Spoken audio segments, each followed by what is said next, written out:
Hello दोस्तों, मैं आई हूँ पार्क। तो ये देखिए मेरा भाई जिम कर रहा है। मेरी मम्मी भी आई हुई है। मेरे पापा छोड़ के चले गए मुझे, ड्यूटी गए हैं वो हैं। सुबह के बज रहे हैं 5, वो 5 बजे जाते हैं। ये देखिए कितने सुंदर सुंदर पेड़ हैं यहाँ पर। ये नोएडा का पार्क है। देखिए पलंग सभी लोग खड़े हैं। वो भाई झूला झूल गए हैं। दिख रहा है सब जिन से घूम रहे हैं। देखिए मेरा भाई है,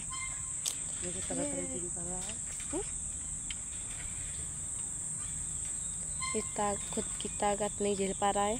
इधर सभी लोग झूला झूल रहे हैं। ये बाबा भी झूला झूल रहे हैं। ये देखिए हम अपने